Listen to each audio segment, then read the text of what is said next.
Good afternoon, all, and welcome to day 6.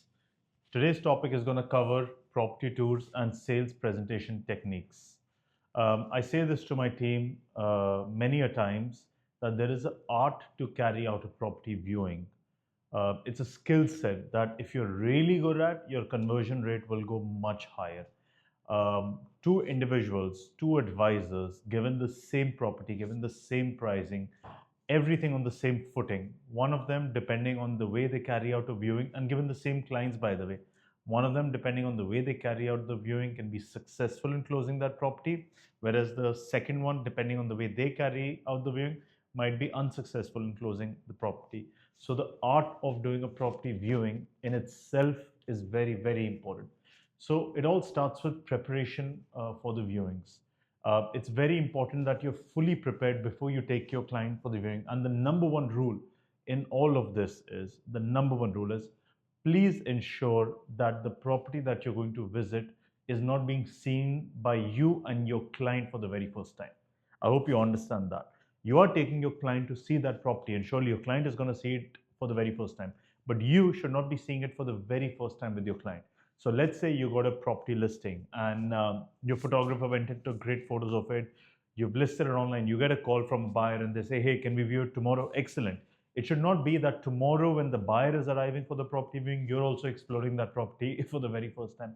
Make sure you go previously, understand the route you need to take to reach that particular building or a villa in that community, what kind of discussions and documents you need to give to the security before going up for the viewing, where exactly do you park the car, when you exit the elevator, where is that particular unit, once you enter the unit, what's the living area like, what's the bedroom situation like, what are the views like, where is the balcony, where's the maid's room, if it's a villa, exactly all of those elements need to be seen, felt, understood by you before you take your client. Ideally speaking, potentially you should have seen the property 3 times before you've ever taken your client for the very first time to the viewing. So you understand thoroughly, and even to the client, it looks and the perception that you're giving is that you've come there multiple times and you're not a newbie to this. But if you and the client are both seeing it for the very first time, they can sense it, they understand. For example, you're going to see a unit and you walk out of the lift and you're confused as to where to go, left or right. They automatically know you've never been there. You walk into the community and you're asking the security guard, "Oh, I've come here to see this," and they ask you, "Okay, do you have this documents?" And you fumble and you're like, "Oh, I don't think I have it. Let me arrange it." The client automatically sees it, right? So you enter a villa community and you're maybe driving with the client and you're still using Google Maps and trying to figure out, "Oh, where exactly is this villa number? What does it look like?" All of these are hints that you're giving to the client that you're an amateur, you've not been doing this regularly, and this viewing is the very first one you got with them, and this does not instill a lot of confidence in them. So be prepared. It's super, super, super important. The background work you give into a viewing, the result you're actually going to see at a later stage. So you got to get ready for a client property tour, right? So arrive early. So whenever you're going to see the property, arrive 15 minutes early. Whatever time you've given to the client, arrive 15 minutes early. Have a nice scent perhaps in the property, like have some kind of room freshener, room spray. If you have a refrigerator in the property, keep some water bottles over there. If not, it's okay. Keep some water bottles outside. Have,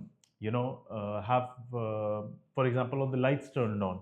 If that property has Diva connected, have the lights turned on. Stage the property if needed. It's not very big over here. Staging means essentially putting all the furniture and fixtures in so the client can see how exactly they can utilize it. But that's fine. If you can't do it, at least have the lights on. Keep all the curtains open, guys. Super important. Keep all the curtains open. Let the natural light flow, especially if you're doing the viewing during the day, right? Keep all the doors open. It's not a positive viewing if you go and you're opening each and every door, and some of them might be locked, some of them might not be. Make sure that there are no dirty areas in the property, there's no damages to the property, which gives the client a reason to point out and say, "Look, this is not okay." So make sure all of those boxes are ticked off by you. Clean it out, have a look at it, make sure it's smelling nice, and have key facts at hand, right? For example, service charges of the property, age of the property. If the client would like to rent it in the future, what's the rental income going like? What's the kind of neighborhood like? What's the nationality base of the other people? Few transactions that have been happening in and around the area. Have like a dossier of all this information in hand and present these kind of facts to the client while you're taking them through the viewing, right?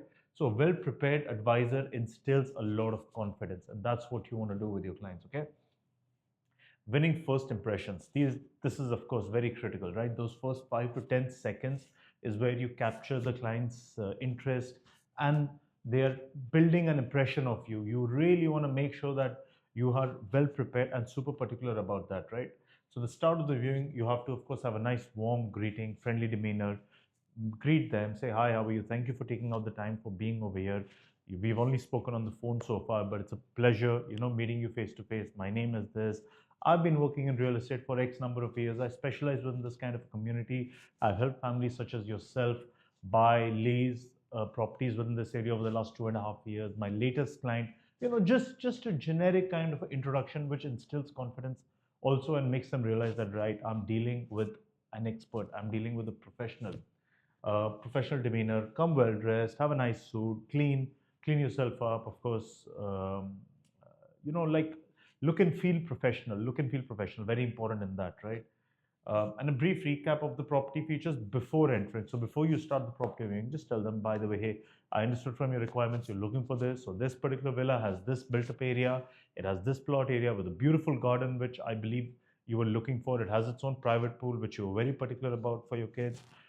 It's occupied right now by the owner, but I've already discussed with them. It will be vacant on transfer since you're looking to move in. And as an end user, I've given them a brief about you and I've told them you're a mortgage buyer. So just briefly recap. So the asking price of this particular property is XYZ. I know you mentioned your budget is a bit on the lower end. I've given offers around the same tunes, but they've been rejected. So the seller is not super motivated, but I believe that this property ticks all your boxes. So if you really like it, we could figure out if you're able to extend the budget through your financing requirements, whatever it may be. So give them a brief. This is basically your stage. You are the artist over here. So start your act, start presenting yourself in the right manner before you even enter the property. And you got to be enthusiastic and positive about the property, right? You got to be excited about it. You got to be happy with the property you're showing. I always say this, that if you're not confident in the property, if you don't feel happy about it, and if you're not enthusiastic about it, you cannot sell it, because the clients are gauging your energy, and in fact that energy is transferring onto them. If you go and you're just dull at the property and you're like, hey, this is the unit, go and have a look, this is the balcony, this is the maid's room, and this is the sale price, and go. I mean, this is the energy you're putting off on your client as well. They feel like, okay, this person doesn't seem excited about this property, meaning something is not right with it. Maybe this property is not the right fit, or it's not the greatest thing. What they're showing us is something subpar. So client is not going to feel excited. Whereas if you're entering the property and you're enthusiastic about it and you say, this is a great villa within this community, one of the best I've got so far, it's beautiful corner unit. It has a great view of this particular community. It's a closest walking distance to the pool, park, fits all the requirements that you wanted in terms of size, budget, layout, community, move-in option, all of those elements, and it's a perfect. This kind of enthusiasm, excitement gets pulled onto your client. They feel it and they capture onto it. So if you're excited and you're happy about the property, they automatically know that you're proud of this particular asset, and this gives them all the more motivation and reason to want to buy it, right? So that is really important. The buyer will really feel it. Guiding the tour, right? It's important that we lead the client through the property strategically. I've seen many advisors making the error where they just enter the property and, hey, this is the villa, you can have a look. And the clients just go and see it in a very haphazard manner. I mean, you're probably going to show the client a 5 million dirham villa, which could be a 4-bedroom property, and the first thing that they're going to go see is the maid's room, because you've just let them go at it, right? That's not the way you do the property review. You have to be the guiding force and the guiding factor behind it. Make them lead them, make them follow you through it. Enter and say, hey, by the way, I would first prefer to show you the living area because that's my favorite part about the property. After the living area, I want to take you to the garden area because you were particular about it. You wanted a big garden, and I'm really excited about showing this element to you. Then I want to show you the kitchen area where all the cooking can happen, and the family would be really happy with this. After that, let me show you the first bedroom, the second bedroom, the third. So take them through the layout, explain to them, make them understand exactly how they can utilize that space, and guide the property to. Take them through it. You're the expert. Let them follow you through. Let them ask you whatever questions they have on the way, right? But don't let them divert from your plan to. And after you're done with everything, highlight selling points as well as you go, right? Why is the view important? Why the direction of the property is great? If your clients are looking at Vastu, What about the quality of finishing? If any element is upgraded, improved from any other asset in the similar area, highlight those kind of points and be specific about it. But then allow, once you're done with your entire tour, allow the buyer to explore and react. And after you're done with everything, that, hey, I've shown you everything that I wanted to. I'm really excited about it. I hope you will be as well.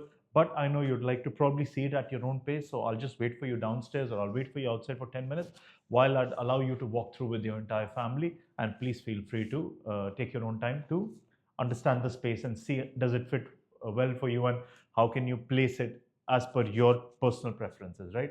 And use storytelling while you're going through it. Like, imagine entertaining guests within this space. Like, imagine you come back home and your kids are playing in the evening in the outdoor garden, or imagine having a lovely barbecue by the pool with all of your friends over here on the holidays, on the weekend. So talk them through, give them that kind of concept that, hey, as soon as you enter this living area, you can have a beautiful 8-seater dining table for your family of 6. And I know you mentioned to me that you'd like to have a breakfast countertop. So this marble at the kitchen open kitchen area, this marble can have a good seating space of 3 to 4 people you can have. So talk to them and create that kind of storytelling element, which allows them to also understand, okay, I can use this space in this manner, I can use this space, okay, this person is really getting me. All of these things are very important, right? Active listening and adjusting, right? Of course, you're doing a lot of talking when the viewing is happening. When you start with the viewing, it's all about talking. Why? Because you've already spent the listening element of it, understanding what the client's requirements are previously, as discussed in our last class. So on the call, you've understood, on the first meeting, you've understood the requirement. Now it's time for you to match the requirements and show to them why you got them to this property and why it fits all the boxes. But after that element is done, it's super important that you keep on listening to them while you're taking them through the viewing as well, right? Like, during the tour, note the buyer's reactions and comments. Like, for example, you tell them that, hey, you were very particular, or you were keen on having a big spacious garden with a nice pool in it, and look at this space, this is lovely. If you see that the reaction is positive, excellent. If you see that the reaction is mellow and they don't seem too impressed, just try to understand, okay, fine, I see that you might not be happy with the size of the garden. Could you please tell me what kind of concern do you have around it, for me to understand that in case this doesn't work, I should probably look for a different element for you in the next property. So address whatever concern they have on the spot itself, right? Don't delay it for later. You don't want the buyer to go back home, sit with the family, and put out all the negative pointers about their property, and mull over it, and then decide, nah, you know what that person showed us was not nice. Let's look for another one through someone else, because probably that's the only property that they had, right? We wanna project to the client that we are your advisors. That does not mean that we are able to show you only this particular property with which we decided to do the viewing of today. No, if you don't like it, we are always able to source other properties for you. They need to understand that you're hand in hand with them, guiding them through this procedure, not just for that particular property.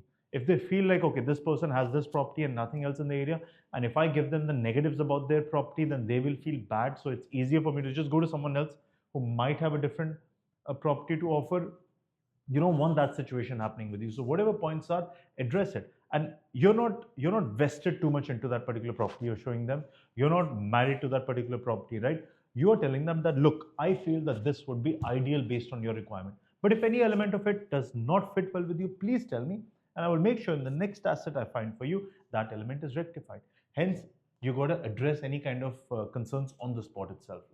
For example, explain how a minor issue can be fixed, or how layout quirk is compensated by another benefit. For example, if they say, oh, you know what, I was kind of keen on a closed kitchen, but this property has an open kitchen, talk to them through it that, hey, by the way, I understand that this has an open kitchen. Actually, I would call it a partially open kitchen, because on one side you already have a door. This opening can actually be closed through a gypsum partition. And let me show you what another one of my client did for something similar.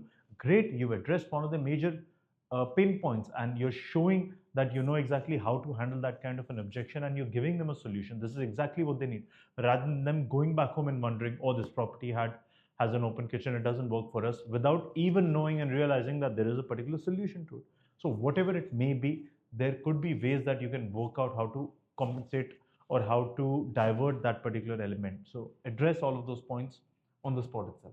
And if they love a feature, emphasize it later when summarizing. For example, if you're done with the entire viewing and they absolutely love that the fact the villa was right next to the pool and the park area, so the kids could go and play. And once you're wrapped up and all, tell them, by the way, I'm so glad and I'm super happy that you found the location of this villa super prime for you, because Your three kids could easily go in the afternoon and play in the pool and the gym and the kids play area, and you would not be worried about them walking or going far away within the community where cars are being driven, and you could have access by walking to them as well. So I'm really glad that that element connected well with you.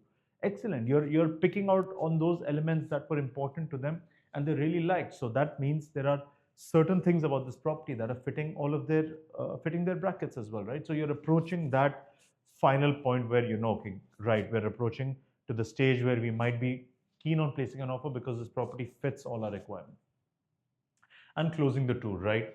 Too many times we make this error that we do everything perfectly. The preparation is perfect, the start is perfect, the tour is perfect, but then we have no action points moving forward.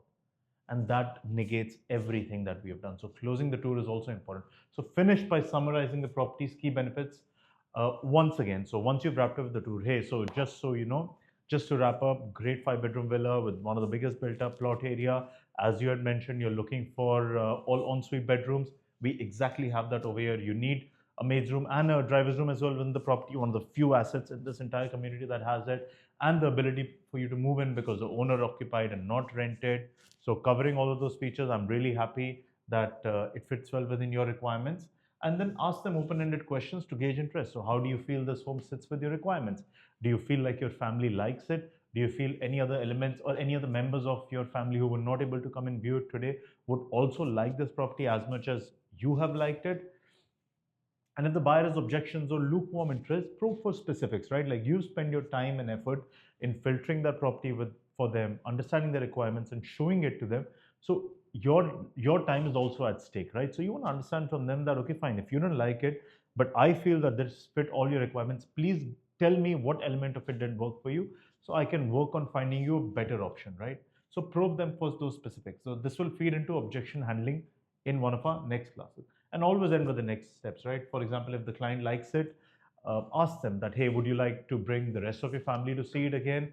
Or should we discuss an offer? Or should I send you the proposal in terms of the floor plan, layout, send you all the specifics of this particular property with the closing fee? And if you're buying on mortgage, what kind of rates it would work? Or can I connect you with a mortgage advisor who can then start off with your pre-approval if you don't have it in place? Or if this element didn't work and you're keen on exploring other options, keep in mind that I have something else, but the price could be different, the location could be different. Should I show you other options? Always make sure that you have a next forward action step. Or if it may be that, you know what, we like it, our family just needs some time to think over it, great. So can we get in touch and or can I touch base with you after the next 3 days and follow up with you? So I can also notify the seller because I told them that, you know, we're coming to see it. So they're also expecting some kind of update from mine. So can I tell them that I'll update them over 3 to 4 days? So always have this kind of follow up and action point so you know exactly where you're going after this.